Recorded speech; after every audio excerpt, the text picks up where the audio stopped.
This is our team. We have Frank, who is from the Netherlands. We have Miguel, who is from Peru. Then we have Nadim from Germany, me from Estonia, Oksana from Ukraine, and Nathan from Brazil. So as our sort of field research, we did one field trip where we visited Kasmu. Our main goal was to visit Narva, to visit northeastern Estonia, but on our way we also visited some other sites.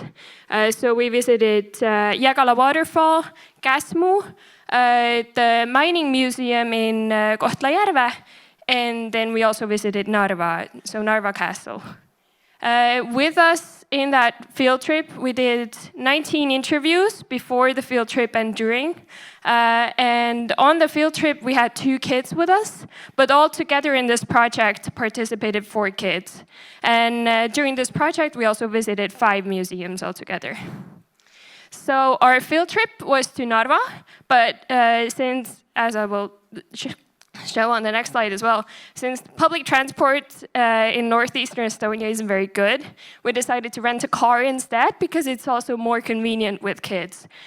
So because we rented a car, we had the possibility to visit more places than just one.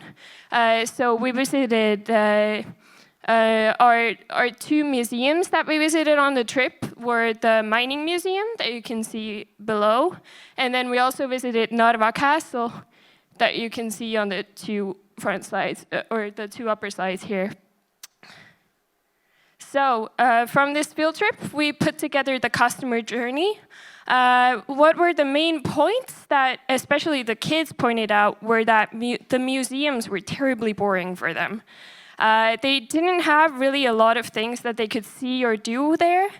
But otherwise, the main problem for us was that there was no public transportation.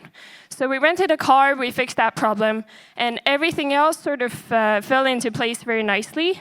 The planning was quite smooth, except for the fact that we had a hard time finding information about northeastern Estonia, especially in English. But the trip itself went great, and the kids were also very happy about it. But the main thing was that the museums weren't too interesting for the kids. So they had a lot of feedback about the museums that we took into heart, and from that we came up with a few ideas.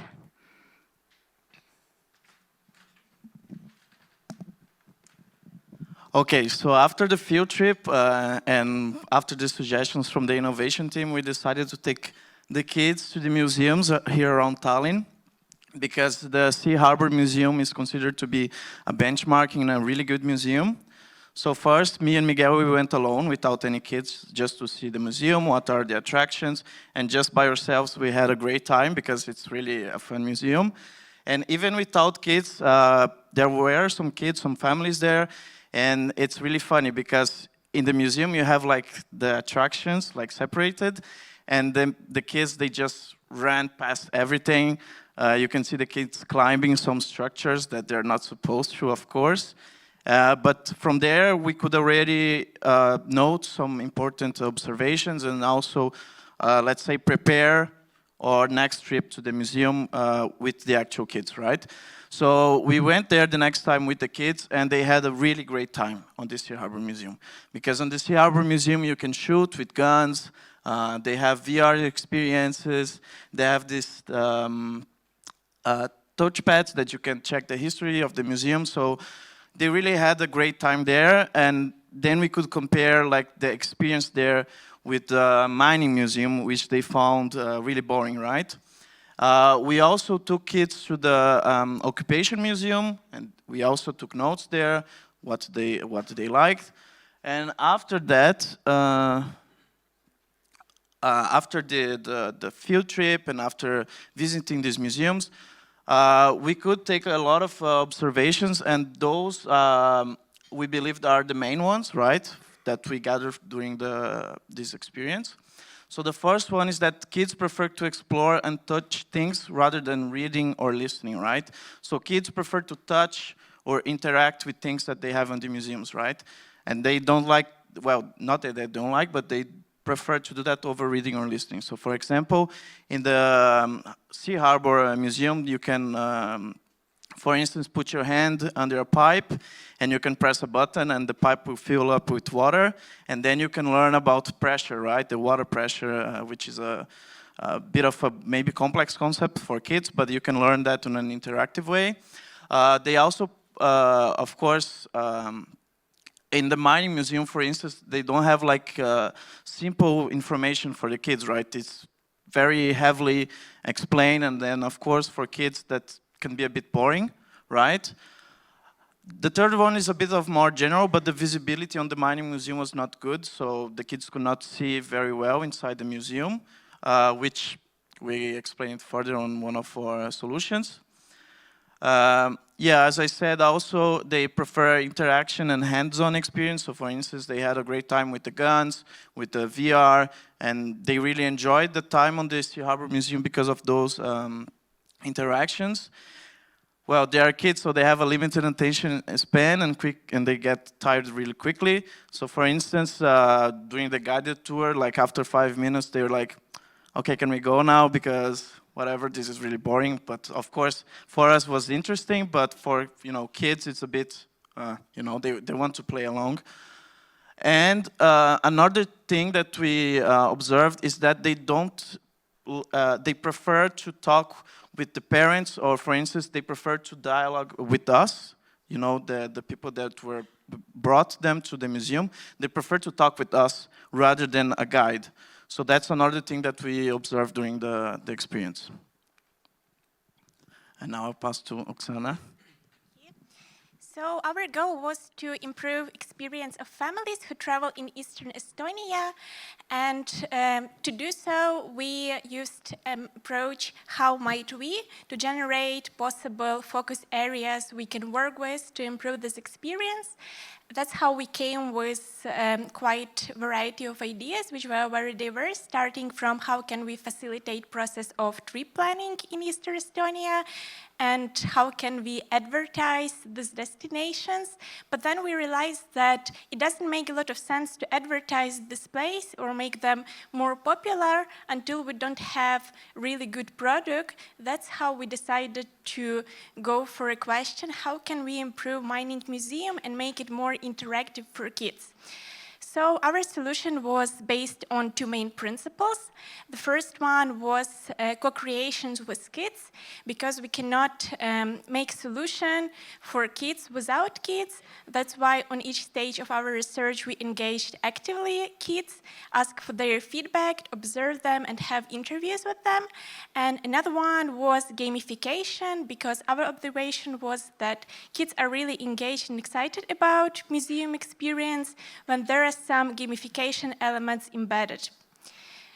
So then we generated a long list of ideas which could be implemented in mining museums, which will be explained in detail by my colleagues. But all of them are, we can offer some special prizes and family tickets.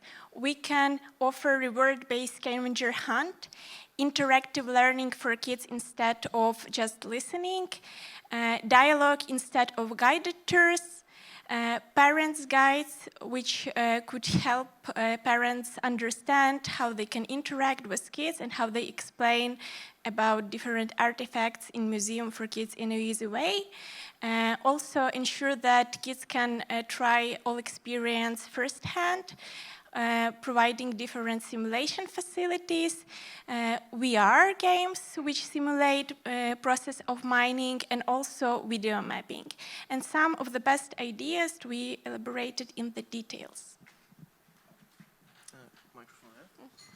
Yes, so based on the observations, our field trip, and also this long list of ideas, we aggregated five ideas to concretely implement in the museums that we visited. So the first one is the parent guide. That's based on the idea to give parents input to provide for their children. I'll elaborate on this very soon. The second one is a scavenger hunt, just an attempt to make the experience more interactive for children. Then video mapping and VR glasses are two digital solutions to make things more interactive in the end, but a bit different because the video mapping still happens in the physical world, while the VR glasses are completely surrounding you in a digital world. And the hands-on activities are a completely analog experience, so that kids, for example, could do very physical activities while visiting a museum. Okay, so let me explain the parent guide. As we observed, kids have the desire for a dialogue. They get very bored when they have to follow a guided tour and listen to some guide, or even have to move around in a museum without any supervision. And while we brought the kids to the museums, we realized that they really are interested in having a dialogue with a person, a trusted person, like a sibling, a parent, or a cousin. And if that person is informed and is able to give some input on the things that are visible in the museum, that makes the experience for the kids more valuable. So they like to ask questions, or they like to make comments. And that's how we created this idea of a parent guide, to give parents some kind of input to be able to provide information to the kids in a suitable format. And the funny thing about this is we had this idea, and just a couple of days later we went to the Vabamu Museum of Occupation in Tallinn and realized that something like this already exists. So that's what it looks like, and I'm sure it can be created for all kinds of other museums as well.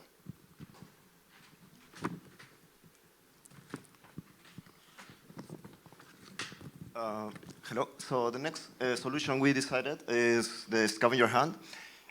In this case, we don't have to invent the wheel because this has been already implemented. For example, we have two examples that has been implemented in Los Angeles Zoo, where kids can trip around the place and find nice activities to enjoy, but also it's accompanied by the parents' guide, so they can be giving interesting facts about the places. And actually the map that you see behind has been also implemented in UK, in the National Coal Museum, that has been awarded as one of the best museums in the world in 2017.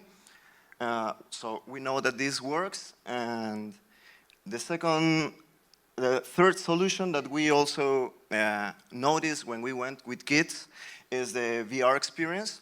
So this has been implemented, for example, in the Occupation Museum and also in the Sea Harbor Museum. And yeah, for example, here kids can, I don't know, picking around or also be exploding bombs and find new gems and upgrading the tools they have. And that makes it really interactive, really interesting for them. And so for our final two solutions, the first one is video mapping, which is a projection technique that is tailor-made to the specific surface that you're projecting on. And this especially we feel could help during the tour of the mine shafts in the museum, because it would allow, for example, to you could have kids place some fake dynamite sticks in the hole in the wall, and you could actually make quite a realistic explosion, for example, to simulate the mining process and make it more interactive and more immersive at the same time. This technique also has many other applications, and we saw this in the Maritime Museum, for example, where they actually made the submarine kind of see-through, so you could see what happens. There's many ways to apply this and make your tour more interactive. And finally, it's simple analog hands-on activities. There's a lot of them in mining. In the shale mining museum, you could, for example, actually have kids try to separate the shale from the limestone, or do some other, operate some mining equipment to actually have them experience what it's like to be a miner, maybe in exchange for a reward. And yeah, I think a tried and tested thing that you see in a lot of theme parks is the gold panning. It's not something that is specific to the mining museum because it wasn't a gold mine, but it's something that we know kids enjoy a lot. So yeah, that was all of it. Thank you very much. We'd be happy to hear the questions.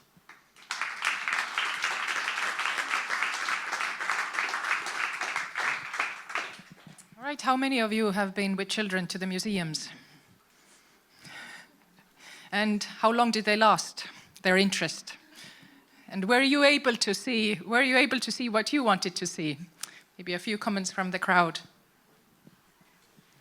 Just the comment with traveling with kids. Yes, some of the museums are more attractive to them, and some of them are not so attractive.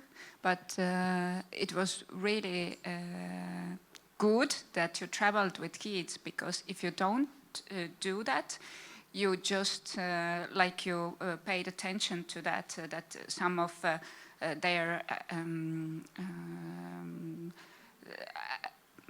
I don't know, some of them, some issues were surprising for you. You didn't think of that. And this is, like you mentioned before with Viljandi, it is very important to speak with your users, or to just do user experience testing.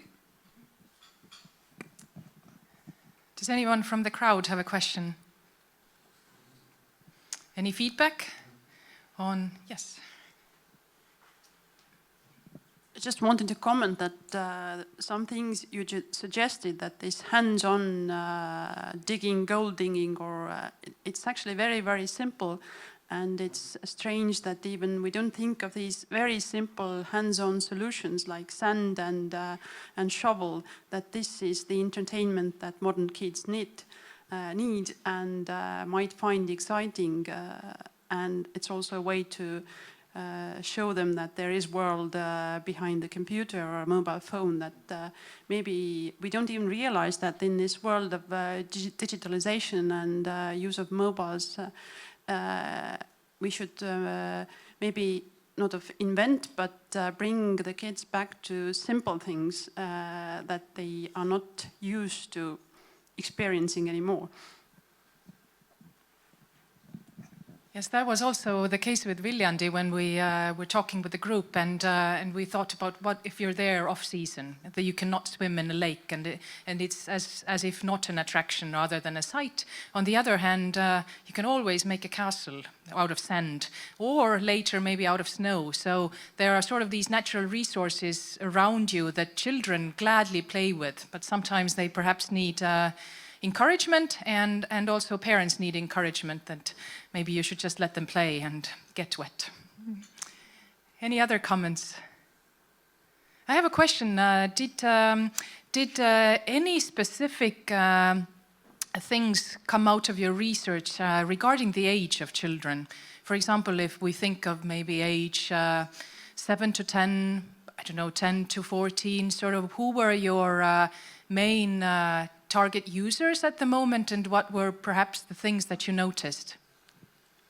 So the first thing that comes to my mind is that it makes sense to address different age groups of children. So we observed that in the Lenuserdam Maritime Museum, for example, that also is connected to the accessibility of things. So sometimes there were sites which were not at the height of a certain child of a certain age. So, and in the Lenuserdam Museum there was an area particularly for younger kids with suitable playful material.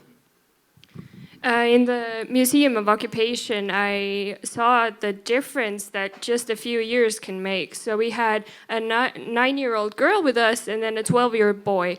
So the 12-year-old sort of did his own thing around the museum. The 9-year-old really stuck close to me, asked me a lot of questions. She was kind of confused, because even though they had the special audio guides for kids, some of the concepts for her were brand new. She didn't know anything about them. So I had to to explain a lot of the concepts over to her again, sort of like trying to bring it to her language so she would better understand the concept of occupation or propaganda and stuff like that. So that is definitely something that needs to be more focused on, how to address different age groups, especially when it comes to bringing out different information. Did you give feedback to the museum? We're going to. We haven't gotten to that yet. All right. Thank you very much. And the next team.